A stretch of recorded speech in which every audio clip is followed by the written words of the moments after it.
Alright guys, sa mapagpalang araw sa inyong lahat, meron tayong update dito sa LTO. LTO, naghahanda na para sa hulihan ng kolorum na jeep sa Pebrero. Ayan, magiging impounding areas nilakihan. At nagsasagawa na ng expansion ng impounding areas ang Land Transportation Office para sa traditional jeepneys na mahuhuling mamamasada kahit wala ng prangkisa ito.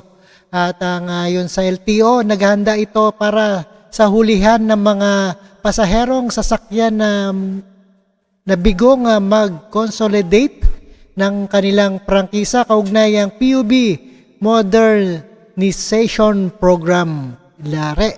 At ito ay panoorin po natin ang buong detalye dito sa LTO. Alright? Comment down below na lang guys, and thank you so much. And please watch dito kay Asek Bago. Kung wala na siyang prangkisa, kolorum na siya.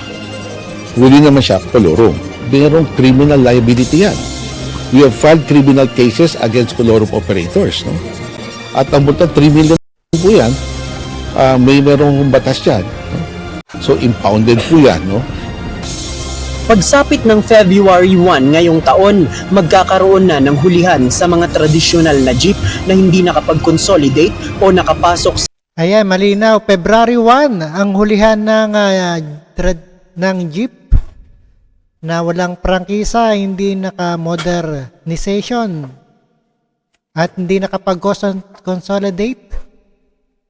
Alright. LTO, ang pangunahing ahensya na magsasagawa ng mga operasyon sa kalsada upang tiyaking nakapag-consolidate ang mga bibiyahing jeep. Nauna nang sinabi ng piston na patuloy na mamamasada ang kanilang mga miyembro kahit hindi nakapag-consolidate pagsapit ng Pebrero. Ngunit ayon sa LTO, mapipilitan silang hulihin ang mga ito at papatawan ng kaukulang multa. Matigas talaga ang jeep eh. Ayan, papatawan ng parusa. Gusto nila mahuli at ma-impound ang kanilang mga jeep. Alright? Impound ng jeep. So kung sila ipapasada na hindi naman sila registro, ayon sa batas, hindi na pwede gawin yan. So what pipilitan ho namin i-impound at it's an impoundable offense, no? Ayon sa LTO, may mga inihahanda na silang mga bagong impounding areas at nagkakaroon na rin ng expansion ang mga impounding areas sa buong bansa. Ito nila ang paglalagyan ng mga tradisyonal na jeep na mahuhuli at mai-impound kung hindi sila susunod sa mga programang ipinatutupad ng pamahalaan. Dinalakihan na po namin yung mga impounded areas po natin para sa ganon, kung talagang pagbibiin nila, tatakbo pa rin sila, yung violating the law already. So, we will implement the law as forward. Kung hindi, kami naman ang mababalikan, bakit sila hindi nahuli habang yung iba na hindi naman namin.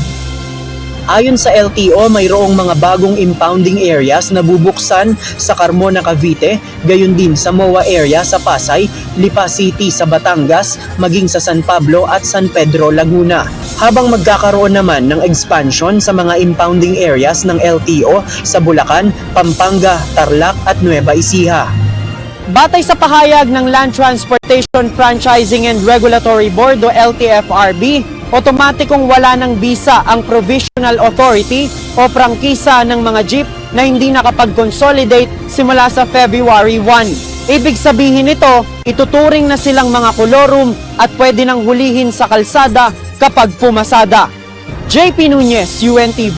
Alright, ayan maliwanag at isa na kayong kolorum sa February 1 pag walang consolidate ang inyong prangkisa. At pinalaki na rin ang impounding areas para sa mga ito. At walang abiso na. At maraming salamat sa inyong lahat and peace out. Thank you guys.